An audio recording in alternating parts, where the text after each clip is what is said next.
이야기하기 전에 이전 발사체들에 대해 이야기를 한번 해봐야겠지. 아는 거 있어? 나로? 그렇지. 근데 나로 전에가 또 있어. 나로 전에는 뭐였는지 알아? 나로 전에요? 바로 이거였어.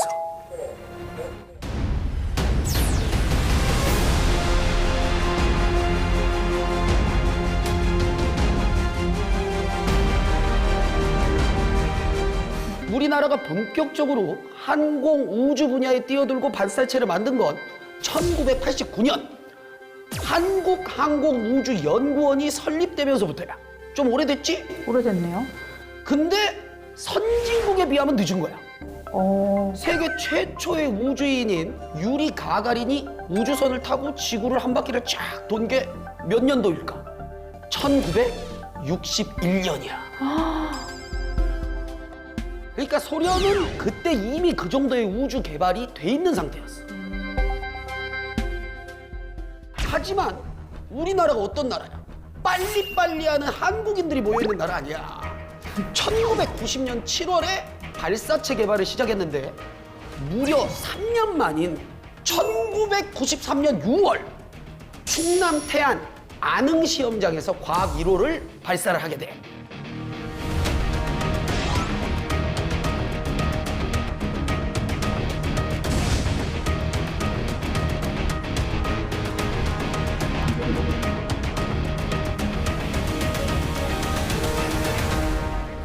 액체랑 고체랑 뭐가 다른 거예요? 고체 연료는 한마디로 화약이야. 그러니까 불 붙여서 쏘는. 그러니까 한 번 연소를 시작하면 멈출 수가 없어. 근데 이제 반면에 액체 연료 로켓은 연료를 얼마나 넣느냐에 따라 세밀한 조정이 가능하지. 그래서 1997년부터 이제 액체 연료 로켓을 개발을 하기를 시작했는데 근데 그 과정은 순탄치 못했어. 왜요? 일단 연구비가 부족해. 그런데 이때 초대 항우연 소장을 지낸 황보한 박사가 당시 한국통신위성사업 단장으로 자리를 이제 옮기게 된 거야. 그때 무궁화 1호 사업을 진행하면서 국내 위성 기술을 발전시켜야 한다. 그래서 기초연구과제를 만들어서 항우연을 지원해줬대. 근데 당시 우리나라에는 액체 추진체 로켓의 엔진을 시험할 장소가 없었어. 왜요? 연구소 같은 데서 하면 안 돼요? 아니, 왜냐면 이 로켓 엔진은 이제 성능 시험을 하다가 보면 잘못하다가 폭발할 수가 있어. 뻥 하고. 그래서 완전 외진 곳에서 이제 이걸 해야 되는데 그 외진 곳에 또 전기는 들어와야 돼. 척박하지.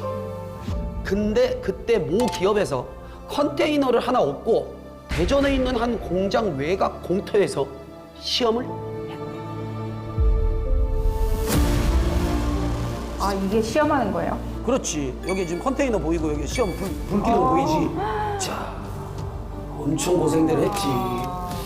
연구원들 분들 이 모습이 좀 초췌해 보이지? 고생 엄청나게 한 거야. 그렇게 노력 끝에 액체 추진 과학 로켓 KSR-3의 발사가 2002년 11월 28일에 이루어졌어.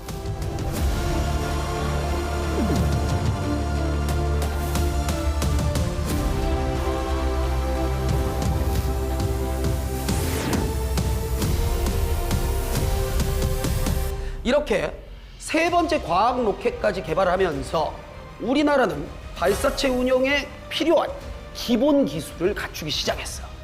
그래서 이제 탄생하게 된 게 바로 뭐다? 나로?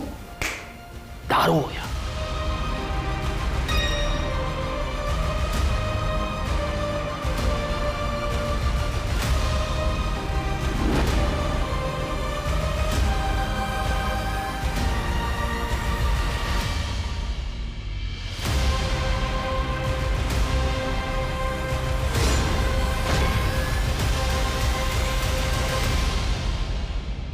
그리고 2013년 1월에 이제 마침내 성공을 했는데 이때도 반쪽의 성공 이러면서 비난 여론이 막 거셌어.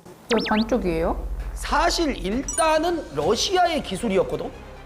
2단하고 안에 들어있는 위성은 이제 우리 거였지만 러시아의 기술이 상당 수준 들어간 거였어. 우리는 러시아와 함께 하면서 그런 기술들도 좀 배울 수 있을 거라고 생각했는데 철통 보안이 따로 없었대. 막 못 들어오게 하고 설계도 종이 막 다 가려놓고 엄청 철저하게 했대. 너무하네. 좀 같이 좀 알고 그러면 안 되나? 근데 사실 그게 좀 어려워. 왜요? 왜냐면 MTCR이라는 게 있어.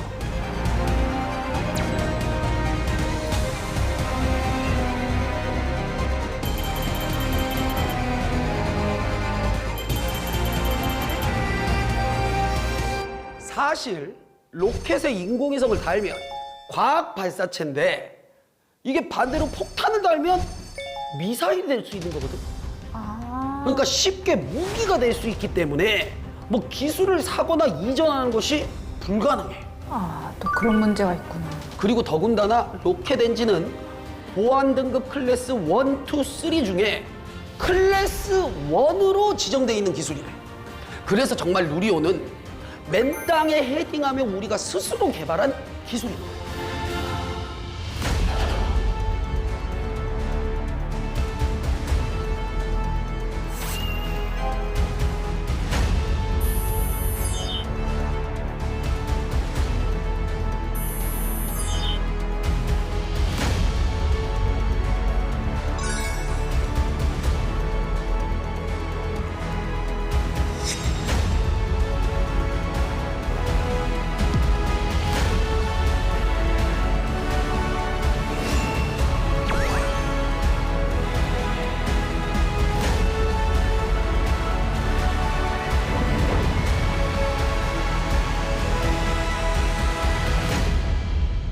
그런데 이번 3차 발사는 이전과 다른 게 있어.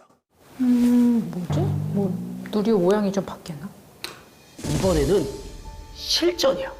실전이요? 응. 그럼 그전에는 아니었어요? 1차, 2차 발사 때는 위성 모사체를 실었어. 그러니까 위성 모사체는 위성과 같은 무게를 가진 그냥 더미야. 더미. 그럼 이번에는 그럼 진짜 위성을 넣는 거예요? 그렇지. 이번에는 손님이 많아. 총 8기. 아니, 왜 이렇게 많아? 주 탑재 위성은 차세대 소형 위성 2호야. 카이스트 연구진이 개발을 했고 영상 레이더를 통해 지상을 관측하고 뭐 우주 방사성 관측 장비 같은 우주 장비의 성능을 검증하는 게 이제 주 목표야. 그리고 기업체들의 위성 3개가 또 실리고 마지막으로 한국천문연구원이 개발한 도요셋이 실려. 세계 최초로 4개의 나노위성이 편대 비행을 하면서 우주 날씨를 관측할 거래. 사실 근데 이것도 좀 아픈 과거가 있어. 사실 이 도요셋은 개발은 뭐 2017년에 이미 끝났어. 빨리 끝났네. 응. 근데 띄우고 싶어도 그때 발사체가 없어. 그래서 이제 러시아 발사체를 이용해서 2022년에 띄우기로 한 거야. 근데 어떻게 됐어? 러시아에 전쟁이 터졌잖아. 그래서 한없이 연기가 된 거지.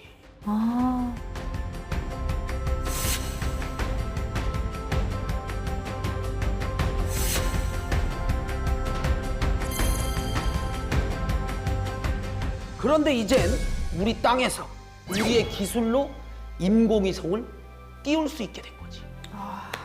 박수 쳐야지. 이거 박수 쳐야 돼. 이거. 그래서 이번 3차 발사는 우리 우주 개발 역사의 한 획을 긋는 굉장히 중요한 발사가 될 거야.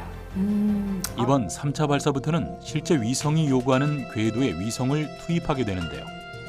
누리호는 1138초, 약 19분의 비행을 하게 됩니다. 1단과 페어리, 2단을 분리한 이후 각 위성을 궤도에 진입시켜 위성이 서로 충돌하지 않도록 20초 간격으로 순차 분리해서 발사하게 됩니다. 지난 2차 발사와는 달리 최종 미션과 발사 시간, 고도 등이 달라졌는데요. 탑재되는 위성은 총 8기로 무게는 504kg. 2차 발사에서 누리호의 성능을 검증하기 위한 1.5톤의 위성 모사체보다 탑재 중량은 줄었지만 실용 위성이라는 점이 다릅니다. 또한 주 탑재체인 차세대 소형 위성 2호의 특성에 맞춰 발사 시각도 오후 4시에서 6시 24분으로 변경됐습니다. 차세대 소형 위성 2호는 에너지 소모가 많아 태양열로 에너지를 충전해야 하는데요. 그래서 오후 6시 이후 태양이 질 무렵 위성을 발사해야 언제나 태양빛을 받을 수 있는 태양 동기 궤도에 진입 가능하기 때문이죠. 이제 3차 때부터는 위성이 요구하는 시각이 있습니다.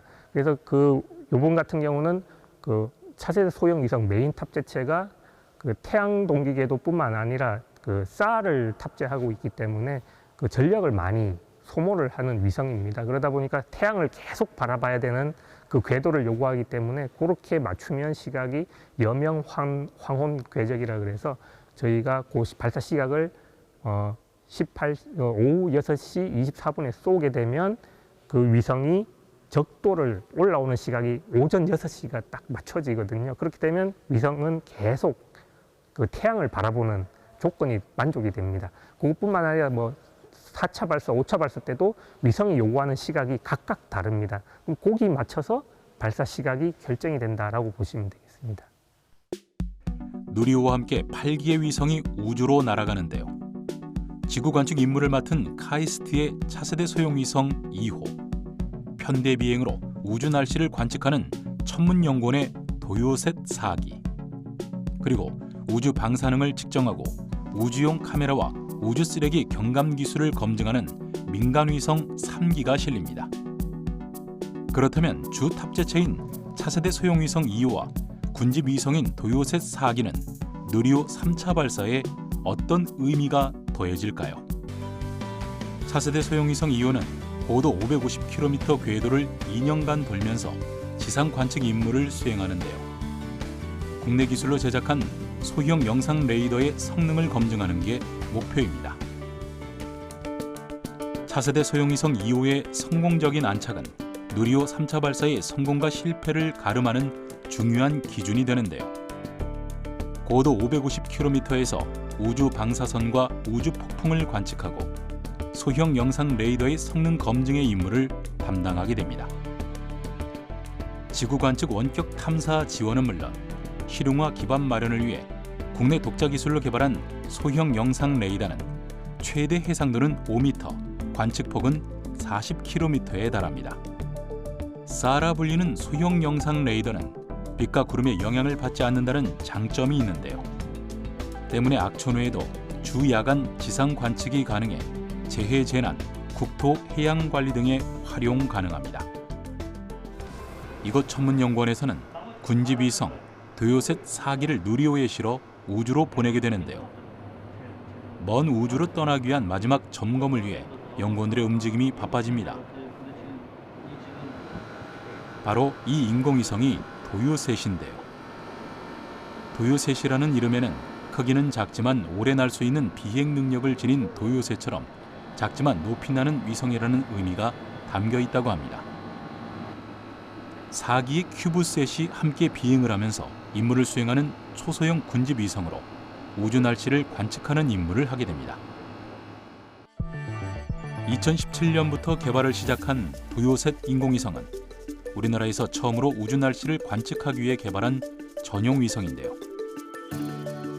10kg의 초소형 위성 4기로 구성되는 도요셋은 우주에 있는 고에너지 입자들의 입자 환경을 관측하는 고에너지 입자 검출기, 지구 자기장의 변화를 아주 미세하게 관측하는 삼축 플럭스 게이트 자력계, 그리고 이온과 전자가 분리된 플라즈마들의 상태를 관측하는 랑미오 탐침 등의 과학 탑재체가 실립니다.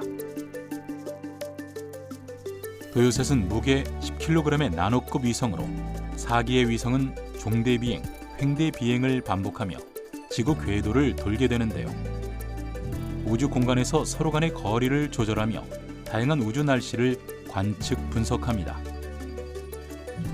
종대 비행으로는 시간적 변화를, 횡대 비행으로는 넓은 지역을 관측하게 됩니다. 누리호에 실려 우주로 날아가게 될 도요셋은 처음으로 편대 비행을 시도하게 되는데요. 이런 시도는 큐브 위성의 활용성을 높이는 것은 물론 우리 기술로 만든 큐브 위성이 우리의 발사체로 발사됨으로써 뉴스페이스 시대, 새로운 우주 시장을 개척한다는 점에서도 큰 의미가 있습니다. 실용위성을 처음으로 우주로 보내는 누리호 3차 발사. 4세대 소형위성 2호가 3단 중앙에 배치되고 좌우로 각각 4기와 3기의 큐브 위성이 배치됩니다.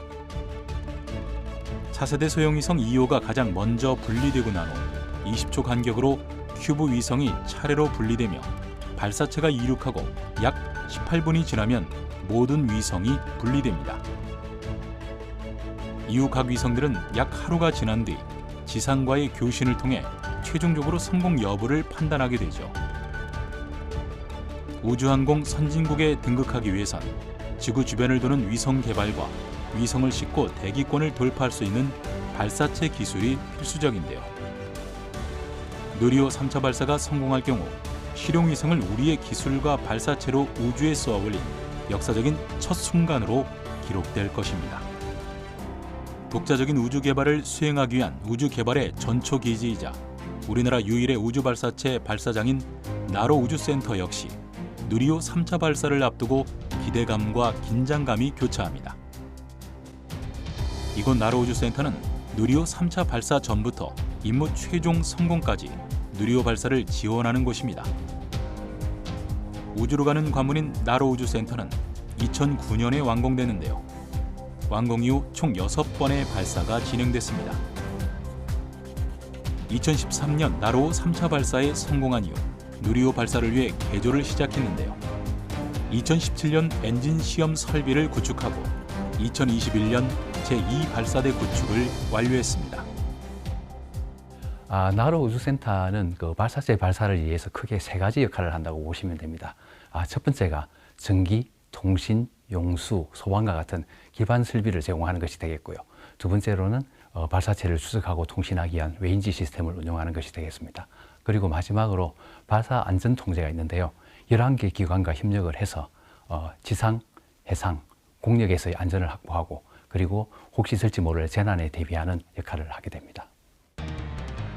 누리호 3차 발사 전 바람과 낙뢰 같은 기상을 분석하고 발사 당일 기상 위험 요소로부터 문제가 없는지 판단하는 역할을 수행하는데요. 이때 낙뢰, 고층풍, 온도, 습도 등 여러 가지 기상 요소들을 판단하기 위해 자체적으로 운용하고 있는 기상 시스템을 활용합니다. 특히 고층풍을 확인하기 위해서 발사 당일 총 4회에 걸쳐 고층 기상 관측 장비를 운용합니다. 또한 발사체가 안전하게 발사되고 비행할 수 있도록 육상, 해상, 공역에 대한 통제 구역을 설정하고 위험 요소를 사전에 차단하는 발사 안전 통제 시스템을 운용할 뿐 아니라 발사체를 추적하여 획득한 위치 정보를 나로 우주센터 발사 지휘 통제 센터로 실시간으로 전송하는 추정 레이더 장비를 운용합니다. 발사 임무 시에는 비행 데이터를 수집하는 원격 자료 수신 장비 텔레메트리를 운영하고 누리호가 임무 중 궤도 이탈 등 비상 상황이 발생했을 경우 누리호의 비행을 안전하게 종료시킬 수 있도록 명령을 전송하는 비행 종단 시스템을 운영합니다. 그 발사체 발사라는 게 한 번 성공했다고 해서 다음번에 성공한다는 그런 보장이 없지 않습니까? 그러다 보니까 늘 매번 발사 때마다 첫 발사하고 똑같이 긴장을 하게 되는 것 같습니다. 더 큰 변화는 나로 센터에 민간 발사체 발사장이 들어서게 되는 것이 되겠습니다. 지금 현재 있는 발사대 그 산 너머에 액체라든지 고체, 하이브리드 연료를 사용하는 다양한 민간 발사체 발사를 위한 발사대 2개하고 그리고 엔진 시험 설비를 구축을 하게 되는데 이런 것들이 완료가 되면 더 이상 이제 우리나라 소형 발사체 업체에서 외국에 나가서 발사할 필요가 없이 국내에서 발사가 가능해질 것으로 기대를 하고 있습니다.